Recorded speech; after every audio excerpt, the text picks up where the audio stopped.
இன்னைக்கு நாம எந்த மூவியோட ரிவ்யூ பார்க்க போறோம்னு கேட்டிங்கன்னா வார் 2 2025ல தமிழ் டப்ல ரிலீஸ் ஆயிருக்க ஒரு ஸ்பை த்ரில்லர் டிராமா மூவி. ஒய்எஸ்ஆரோட யூனிவர்ஸ்ல நடக்கிற மாதிரியான ஸ்பை டிராமா வார் 1 பார்த்துட்டு வார் 2 பார்த்தீங்கன்னாலே கண்டினியூட்டி புரியும். இந்த படத்துல ஹிருத்திக் ரோஷன் ஜூனியர் என்டிஆர் சேர்ந்து பண்ணியிருக்கக்கூடிய சம்பவம் என்னங்கிறத பயங்கரமான ஆக்ஷன் த்ரில்லர் டிராமாவா பிரசன்ட் பண்ணியிருக்காங்க. பாலிவுட்ல ஹாலிவுட் ஸ்டாண்டர்டுக்கு ஒரு நல்ல விஷுவல்ஸ் கொடுத்து சூப்பரா பிரசன்ட் பண்ணியிருந்தாலும் பாலையா மூவி ஸ்டைலுக்கு இவ்வளோ கன்றாவியாலாம் ஆக்ஷன் சீக்வன்ஸ் எடுத்து வைப்பீங்கன்னு கேட்குறவளுக்கு லாஜிக்கு ஸ்பெல்லிங் தெரியாதவன் ஆக்ஷன் சீக்வன்ஸை எடுத்து வச்ச லெவலுக்கு தான் ஃபிசிக்ஸையும் கெமிஸ்ட்ரியையும் மறந்து போய் இவங்க சம்பவம் பண்ணியிருக்காங்க. ஏன்னா கிளைமேக்ஸ்ல ஹீரோ போட வேண்டிய சண்டையை ஓப்பனிங் சீனா வச்சு 100 பேரை வெட்டி சேர்க்கிறதாகட்டும், ஜூனியர் என்டிஆருக்கு பெர்ஃபார்மன்ஸ்க்கு ஸ்பேஸ் கொடுக்குறேன்னு சொல்லி ட்ரெயினில் அட்டகாசம் பண்ணதெல்லாம் கொஞ்சம் ஓவர்லோட் ஆயிடுச்சுங்கிறத இந்த படம் பார்க்கும்போது நீங்களே தெரிஞ்சுப்பீங்க. சிம்பிளான ஒன்லைன் ஸ்டோரி என்னன்னு கேட்டிங்கன்னா, நம்ம கதையோட ஹீரோவான ஹிருத்திக் ரோஷன் பார்த்தீங்கன்னா ஒரு ஸ்பையாக இருக்காரு.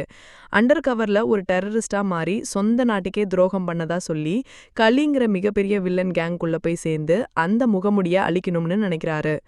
கலிங்கிற குரூப் ஊருக்குள்ள ஏகப்பட்ட பிரச்சனையை கிளப்பி விட்டது மட்டும் இல்லாமல் பிஎம்ஐயே முடிச்சு கட்டலாம் இந்த இந்தியாவை ஆட்சி செய்யறதுக்காக பண்ணக்கூடிய சூழ்ச்சியும் சம்பவமும் என்ன, இதுக்கு நடுவில் ஜூனியர் என்டிஆர் ஹிருத்திக் ரோஷனை பிடிக்கிறேன்னு சொல்லி நேர்மையான போலீஸ் ஆஃபீஸராக வந்து களத்தில் இறங்கி அல்வா கொடுத்து கம்பி நீட்டி நண்பன் முதுகுல குத்திட்டான்னு சொல்லி சோகப்பாட்டு பாடி ஹிருத்திக் ரோஷனை ரிவெஞ்ச் எடுக்கிறதுக்காக பண்ணக்கூடிய சம்பவம் என்ன, 2 பேரும் சேர்ந்து நாட்டை காப்பாத்துறேன்னு சொல்லி என்ன காமெடி பண்ணி வச்சிருக்காங்கிறத இந்த படம் பார்க்கும்போது உங்களாலேயே புரிஞ்சுக்க முடியும். பெர்ஃபார்மன்ஸ்ல குறை சொல்ல முடியாத அளவுக்கு பெர்ஃபெக்டா ஹிருத்திக் ரோஷன் ஜஸ்டிஃபை பண்ணி சூப்பரா நடிச்சிருக்காரு. ஜூனியர் என்டிஆர் பல சீன்ஸ்ல இன்வால்வ் பண்ணி ஹிருத்திக் ரோஷனுக்கு டஃப் கொடுத்து பயங்கரமான ஆக்டிங் பெர்ஃபார்மன்ஸ் மூலியமா தன்னை ஒரு பேன் இந்தியன் ஸ்டாரா பயங்கரமா ஷைன் பண்ணி காமிச்சிருக்காரு. கியாரா அத்வானியை பற்றி நான் சொல்லி தான் நீங்கள் தெரிஞ்சுக்கணும்னு இல்லை. 9 செகண்ட் சீனை கட் பண்ணியிருந்தாலுமே போல்டாக ஒரு சில சீன்ஸை வச்சுருக்காங்க. அதை தாண்டி பல ஆக்ஷன் பிளாக்லேயும் சம்பவம் பண்ணியிருக்காங்க. அண்ட் படத்தில் ஆக்ஷனை தாண்டி எமோஷன்ஸ்க்கு இம்பார்ட்டன்ஸ் கொடுத்துருந்தாலும் பழைய விஜயகாந்த் படத்திலே பார்த்த பழைய டெம்ப்ளேட்டை எடுத்து தூசி தட்டி திரும்ப ஸ்பை யூனிவர்ஸ்குள்ளே கொண்டு வந்து ட்விஸ்ட்டுக்கு மேலே ட்விஸ்ட்டு கொடுத்து சம்பவம் பண்ணேன்னு சொல்லி அண்ணன் தம்பி நட்பு எல்லாத்தையுமே கலந்து காதல் காமெடி குடும்பம் இந்தியாவுக்காக பண்ணக்கூடிய தியாகம் என்ன தம்பின்னு கேட்குற லெவலுக்கு இவங்களோட பாசம் ஓவர்லோட் ஆயிடுச்சுங்கிறது கண்டிப்பா இந்த படம் பார்க்கும்போது உங்களாலே புரிஞ்சுக்க முடியும். செகண்ட் ஹாஃப்ல ஒரு சில விஷயம் ஒர்க் அவுட் ஆச்சு. ஃப்ளாஷ்பேக் போர்ஷன் நீட்டா இருந்துச்சு. இன்னமுமே 20லேருந்து 30 மினிட்ஸ்க்குள்ள ட்ரிம் ஆஃப் பண்ணியிருந்தாலும் படம் என்கேஜிங்கா இருந்திருக்கும்னு ஃபீல் பண்ற லெவலுக்கு பல சீன்ஸ் பயங்கர லேகிங்கா இருந்துச்சு. ஃபர்ஸ்ட் ஹாஃப் ஓவராலாவே ரொம்ப சட்டிலா சிம்பிளா இருந்துச்சு. இந்த மாதிரியான ஸ்பை யூனிவர்ஸ்குள்ள நடக்கக்கூடிய த்ரில்லர் டிராமாவுக்கு ஸ்டேஜிங் டெம்ப்ளேட் டிராமா ஸ்டைல்லையே இவங்க பல விஷயத்தை ரீக்ரியேட் பண்ணியிருந்தாலும் அதை சுற்றி எமோஷனோட விளையாடுறோன்னு சொல்லி ஆக்ஷன் சீக்வன்ஸை அட்டகாசம் பண்ணி வச்சிருக்காங்க.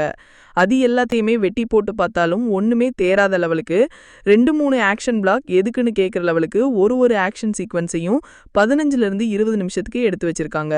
படத்தில் இருக்கக்கூடிய ஆக்ஷன் சீக்வன்ஸையும் பாட்டையும் வெட்டி ஒட்டி போட்டாலே 1.5 மணி நேரத்துக்கு தேடுற அளவுக்கு பல விஷுவல்ஸ் எடுத்து வச்சுட்டாங்க. அண்ட் படத்தில் கேரக்டரைசேஷன் லாஜிக் இதை எதையுமே ப்ராப்பராக இவங்க எக்ஸ்பிளைன் பண்ணாமல் விட்டுட்டாங்க. நரேஷன் நீட்டாக இருந்தாலும் எக்ஸிக்யூஷனில் பல இடத்துல சொதப்பியிருக்காங்க. படத்தோட ப்ரொடக்ஷன் வேல்யூ மட்டும்தான் ஸ்டன்னிங்காக விஷுவலாக பிரம்மாண்டமாக இருந்துச்சு. ஹாலிவுட் ஸ்டாண்டுக்கு செமையான சம்பவத்தை பண்ணியிருந்தாங்க. பல சீன்ஸ் விஎஃப்எக்ஸ் சிஜி ஒர்க்ஸ்ன்னு தெரிகிற அளவுக்கு க்ளோஸ் அப் போய் இரிட்டேட் பண்ணிட்டாங்கிறதும் இந்த படம் பார்க்கும்போது உங்களால் ஈஸியாகவே ரெக்கக்னைஸ் பண்ண முடியும்.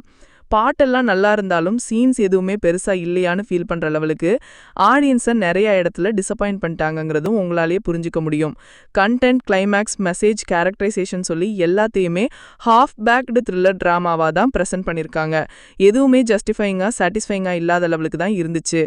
ஆக்ஷன் சீக்வன்ஸையும் போட்டு இந்த அளவுக்கு நரேட் பண்ணி திணிக்கணுமான்னு கேட்குற லெவலுக்கு ஆடியன்ஸோட வாயை பிடுங்கியிருக்காங்கிறத இந்த படம் பார்க்கும்போது நீங்களே யோசிப்பீங்க.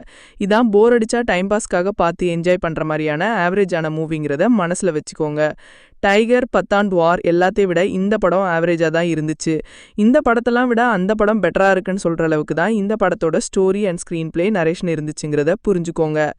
இந்த வார் 2 மூவிக்கு நாம தரக்கூடிய ரேட்டிங் என்னன்னு கேட்டிங்கன்னா 6.4 அவுட் ஆஃப் 10.